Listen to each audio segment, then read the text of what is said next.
Morning. Hope you're well, or good afternoon. Not sure what time you're watching this, but we're doing this on Wednesday morning here on Betway's Weighted to Win. Just come out of the announcement of the Hollywood Bet Durban July, fresh off just yesterday. Does appear to be a solid field, and now everybody can get punting and make up their minds as to what they want to have a go at. Don't forget the gallops are on Thursday morning. You can watch them here on 240. Racing today, we'll be covering those as well. Always for me an important factor, because you might pick up one or two things that may impress you. So watch that early with us on Thursday morning at 7 o'clock. We're at Hollywood Bets Gravel on Wednesday. We're on the Poly. Len Mayhew's going to join me in a minute. We've got an odds-on favourite that opens up here at 7 to 10 for Lucinda Woodruff. That's number 9, Wing Walker. Chad Little's riding this horse for the first time. He's done particularly well for Lucinda, has Chad, and it does appear to be the right one in the race. So we're going to need to make some money now, Len. Well done with Pour Some Sugar on Me the other day. I know you tipped that to make that hard to beat in the last race. So can we follow through with Wing Walker? Good morning, Clyde. Yes, thank you. Yeah, looks like a bit of a tricky card today, again. But yes, Wing Walker from the Lucinda Woodruff stable, I mean, that looks very hard to oppose in the first race. He was only caught in the dying strides last time when he looked to be home and dry, but got run out of it in the last few strides. Despite being drawn widest, I think he's going to be proved too good for his field.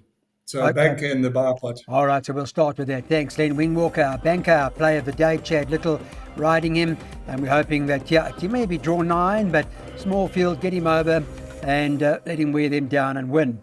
The rest of the bar pot is 3, 4, 6, 7 in the second leg, 1, 2, 4, 8 in the third leg, then banker 2, then 2, 4, 5, 6, 8, and the last leg 6 and 7, $160.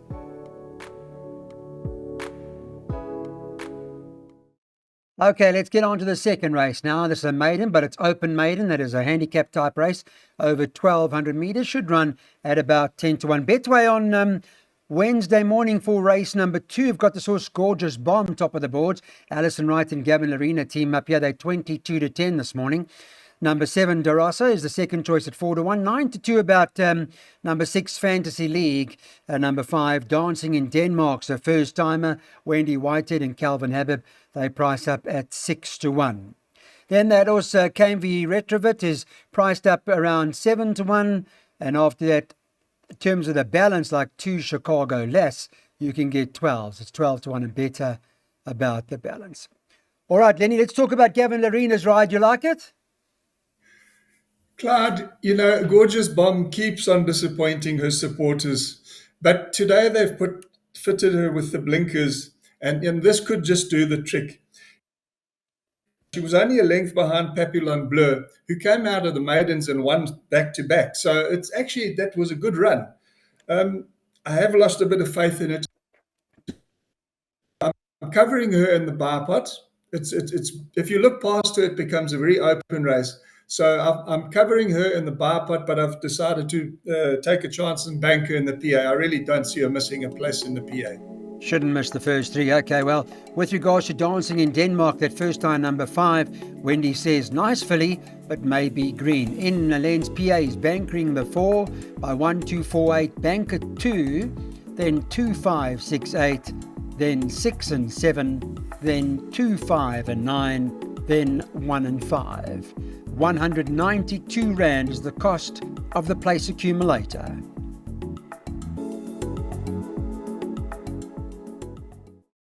Okay, let's get our pick 6 on now. This particular event is an Apprentice Class 5 over 1,200 meters, and the race is on between Brevin Plakes and Trent Mayhew.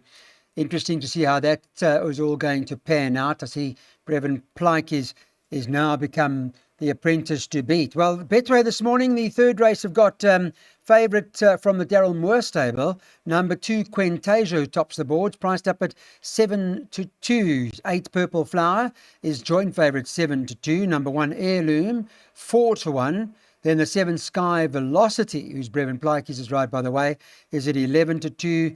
3, Elusive Bell is priced up at 7 to 1. 8 to 1 about the 5, Drive By.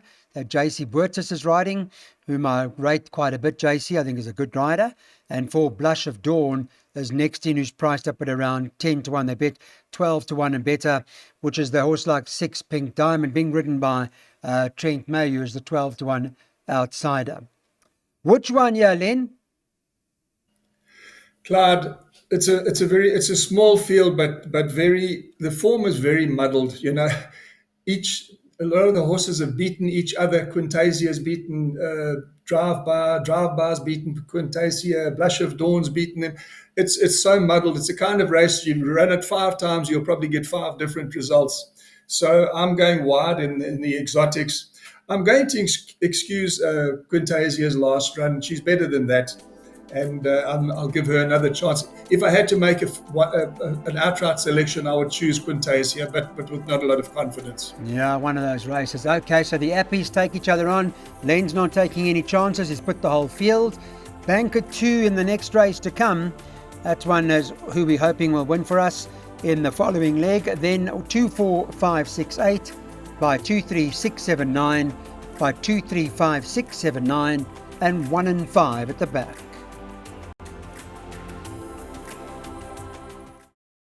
Okay, back. Welcome. Let's get on to race 4 and talk about the first leg of the jackpot. The kind of race, if you don't know, it's a maiden. It's a handicap maiden. And in terms of the market, well, 10 Fine Wine's top of the boards. Garth Puller comes into the race with quite a number of key horses here. He's got 3 of them. And Fine Wine at the moment tops the boards at Richard Ferree's riding 33 to 10. 7 Lion in the Skies, the second choice at 7 to 2. Interesting horse, Can You Do the Hula? Number 2 on the card from the Puller stable that the Appy takes of the 4 kilos. Appy Mputu is currently priced up 4 to 1. 4 to 1 about 6 Splash of Love. And then the other one that Garth Puller's got in here, number 9 Seattle Rain, is one of the rank outsiders. But he's got 3 of them, and you going with one of them, I see, Len. Clyde, look, I'm basically basing my selection on one run with this filly, Can You Do the Hula? She hadn't shown much before her last run, but she ran an absolute belter last time on the poly track, and she would have won in another few more strides and against that filly that started favourite. Cherry on Baby. Cherry O Baby. And, coming in with 50 kilos today, I know I might get egg on my face because she hasn't been in the betting in any of her runs prior to this. So I just feel that she could have taken to the poly, and if she reproduces that run, I think she'll win. So I've bankered her and taken a big chance in all bets. Okay, I'm with you. I'll be with you. Can You Do the Hula? Is that going to be the right one from the Garth Puller stable? We know Fine Wine and Richard Ferree the one to beat, but we're going with a 50.5 on her back, the daughter of Captain of all. Banker her by 2, 4, 5, 6, 8 by 2, 3, 6, 7, 9. Field at the back. Okay, here's another opportunity now for the Appies to show us what they're made of.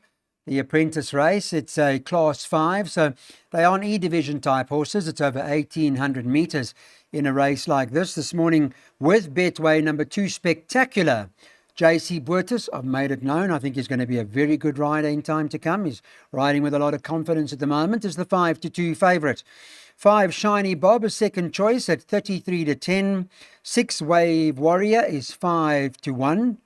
And number 3, Lady is a Champ, 7 to 1. It is 10 to 1 and better about the balance. Our Appies that are, that have got the headlines at the moment. Brendan Plikey's on Shiny Bob. And Trent Mayu is on Man's Night. We'll see how they do. So what's the story here with the apprentices, and which one do you prefer, Len? Clyde, I make this a very open race. If I had to make a first choice, I would go with Shiny Bob. He's got the services of Brendan Plikey, who's now the current leader on the apprentice log. Due to Trent being off for quite a few months with injury. So that would be my first choice, but in a very open race. I respect the fact that Spectacular is favourite, but he's a maiden taking on multiple winners. So never been on the poly, put him in, but I can't make him a good thing. I know he's 2-1 favourite. Yeah, I see. He's fresh out of the Cape, and see what that form all holds up. Glenn Cotton's in form, so I guess perhaps deserves to be up there, but we'll see. It's one of those races where you're going to need a few, as Len has recommended, which is on your screen at the moment.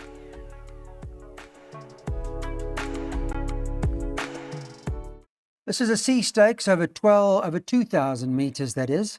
That's the latest with regards to this particular event. And let's take a look at the morning market from Betway. We'll start there. It is as follows. Favourite number 7, Gurkha. That's for the Dean Cannemeyer stable. Craig Zaki's riding, who's priced up at 5-2 as we speak. 9, Master Bomber, second favourite, 7-2. 9-2 about 6, My Boy Lollipop, Richard Ferree's ride. Then number 2, Tin Cup. JC Butts is riding for the Andre Nell stable, and they priced up at 7-1, 7-1 as well. At this point in time, 3, Ricardo, and 1, Bad Medicine is in the double figures, 14s and better about the balance. Are we in favour of the favourite here, Len? I mean, that combination works very well. Clive, yes, I think, look, this race could be fought out between the 3-year-olds, My Boy Lollipop and Gurkha. The last time they met, My Boy Lollipop beat Gurkha by over 4 lengths. So he's got to be a big runner. You know, they've taken the blinkers off him, and he seems, and put him over further now, and it looks like this is what he wants. Both of them are trying the extra distance, which I think will suit them both. What I can't understand is that Richard Ferree was carded to ride My Boy Lollipop, and they've replaced him with Calvin Habib for some reason unknown to me. I see it's Stapp's permission. Yeah, look, I'm going with the 2 of them, but there are certainly other runners that definitely have chances. You know, horses like Tin Cup, Ricardo, and Master Bomber. I've gone with the 2, but I'll put all 5 in the first jackpot. Sure, you've raised a very interesting point, haven't you, about the change of rider that you pointed out to us now. I'm not sure what's going on there, but I'm sure closer to time the boys on course will bring us up to date. So Len's recommending exactas, and we're boxing 2 runners, My Boy Lollipop, who's now Calvin's ride, and the 7, Gurkha. So Star of the Future runs here for Frank Robinson and Cabello Mazzignani. Decent effort from its last start, and certainly looked like he was going to go on and win it on that occasion. We'll get an opinion from Len in a moment. From the betting perspective for this particular race, let me just update the Betway network, and the Star of the Future's favourite, priced up at 7-2 at the moment. 3, Prince Florian is 5-1, 11-2 about 6, Preemptive Strike. Number 9, Mr. Nibbles is next best at 11-2. 6-1, the 7, Moolah Man, and 2, Nocturnal Flight, who Richard Ferree's riding, is priced up at 8-1 for the De Kock team, and it's 10-1 and better about the balance. Solid form from Star of the Future to date. I mean, there was a promising run last time out, Len. Yes, Cloud, a very promising run, and it looks like he's coming right back to his best, and he's certainly the one that they all have to beat. I did cover him in the exotics, but if the, you know, I have no objection to punters sort of banking him if they had to cut down their perms. So definitely the one to beat. But there are a couple of others that have chances in this race. Nocturnal Flight trying blinkers, coming back in trip, could be a bit dangerous. But yeah, a number of runners. There'd be a few. I guess Star of the Future, that penultimate run of his, I mean, when he ran to Evented, or maybe he didn't stay the 2,000, and probably a better 14-miler, etc. So he's in the mile now, and he may well be the one to beat. So Len's floating it in the trifecta with all those horses at 168 Rand cost.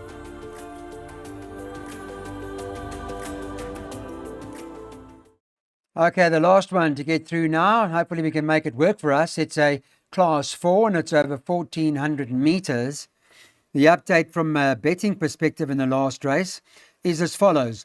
Voldemort, that Richard Ferree's riding, interestingly, I mean, he is our champion jockey, but Gavin Larena rode him last time, and he's on Victor Hugo now. I wonder what's going on over there. But 3-1 joint favourites. It's one of the 2. 5, Voldemort, and the 8, Victor Hugo. Golden Impact, his KwaZulu-Natal run last time was impressive. He won well enough. He got a £4 penalty, perhaps not going to be too much of an issue for him. He's the third choice. I don't know how much deeper we need to go, Len. What do you make of it? Clyde, I really like the look of the one horse, Global Impact. He took a liking to the Polly when running out a fluent winner last time. And then considering it was his first run after a 6-month break, it makes the win even more impressive. He's got a nice galloping weight of 56 compared to with what he carried last time. He carried 64. And if he's in the same sort of space that he was on that occasion, I think he could follow up. Obviously, the main opposition appears to be Valdemort, Rooster Bradshaw, and Victor Hugo. Victor Hugo having just recently won his maiden. We don't know how good he is, but it's never easy coming out the maidens and winning back-to-back. So for that matter, I've put the 4 of them in. Okay, so all 4 of them will go into the play. From Len, we're going with all of Global Impact, the 1, the 5, Voldemort, the 6, Rooster Bradshaw, and the 8 horse, Victor Hugo. That's the running of the last. Thanks for watching Betway's Way to Win. We'll be back with Daryl Marie for the Thursday look at Turfentine.